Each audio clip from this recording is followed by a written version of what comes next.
اعوذ باللہ من الشیطان الرجیم بسم اللہ الرحمن الرحیم۔ سورہ مائدہ کی ایک آیت پڑھ رہا ہوں، آیت نمبر 58۔ وَإِذَا نَادَيْتُمْ إِلَى الصَّلَاةِ اتَّخَذُوهَا هُزُوًا وَلَعِبًا، اور جب تم نماز کے لیے پکارتے ہو تو وہ اسے ہنسی کھیل ٹھہرا لیتے ہیں۔ ذَلِكَ بِأَنَّهُمْ قَوْمٌ لَا يَعْقِلُونَ، یہ اس واسطے کہ بے عقل ہیں۔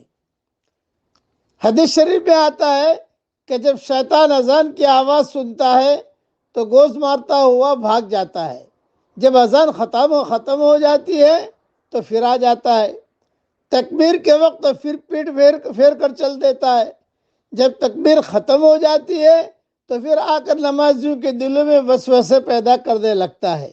یہ حدیث صحیح بخاری شریف میں ہے، صحیح مسلم میں بھی ہے۔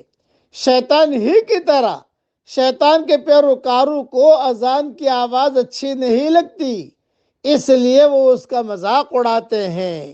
وہ لوگ جو خود ساختہ دین کی بنیاد پر خدا پرستی کے اجارہ دار بنے ہوئے ہوں، ان کے درمیان جب سچے اور بے آمیز دین کی دعوت اٹھتی ہے تو اس کے خلاف وہ اتنی شدید نفرت میں مبتلا ہوتے ہیں کہ اپنی معقولیت تک کو کھو بیٹھتے ہیں، حتیٰ کہ ایسی چیزیں جو بلا اختلاف قابل احترام ہیں ان کا بھی مذاق اڑانے لگتے ہیں۔ یہی مدینہ منورہ کے یہود کا حال تھا، چنانچہ وہ مسلمانوں کی اذان کا مذاق اڑانے سے بھی نہیں رکتے تھے۔ جو لوگ اتنے بے حس اور اتنے غیر سنجیدہ ہو جائیں، ان سے ایک مسلمان کا تعلق دعوت کا تو ہو سکتا ہے مگر دوستی کا نہیں ہو سکتا۔ یہ میں نے مختصر سمجھا دیا۔ اس لیے شاعر کے مذاق نہیں اڑانے چاہیے۔ آج کل کئی ملکوں کے اندر یہ کہا جاتا ہے بے اذان کی آواز پست کرو، بے اذان مت دو، صبح اذان دینے سے ہماری آنکھیں ہماری نیند خراب ہوتی ہے۔ یہ ساری کی ساری چیزیں نادانی کی چیزیں ہیں۔ کہتے ہیں کہ یہ باتیں لوگ اس لیے کرتے ہیں کہ ان کی عقل نہیں ہے۔ اذان تو خود برکت کی چیز ہے، جہاں جہاں تک بھی اذان کی آواز پہنچتی ہے خیر ہی خیر پہنچتی ہے۔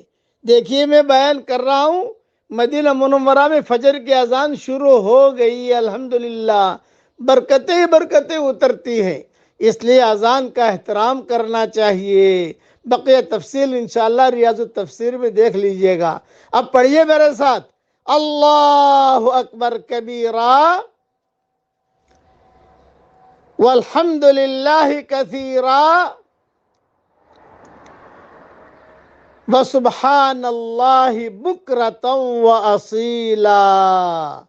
حدیث شریف میں آتا ہے جب یہ جملہ پڑھا جاتا ہے تو آسمان کے سارے دروازے کھل جاتے ہیں، اور بعض کتابوں میں یہ بھی لکھا ہے کہ رسول اللہ صلی اللہ علیہ وسلم نے جب بولنا شروع کیا تو آپ کی زبان پر سب سے پہلے یہی جملے نکلے ہیں۔ اپنے بچوں کو یہ سکھانے چاہیے۔ یہ صرف جو ہے عید کے دن پڑھنے کے نہیں ہیں، بلکہ یہ گنگنانے کے، ہر وقت پڑھنے کے ہیں۔ اللہ تعالی ہم سب کو عمل کرنے کے توفیق عطا فرمائے، آمین۔ وآخر دعوانا ان الحمدللہ رب العالمین۔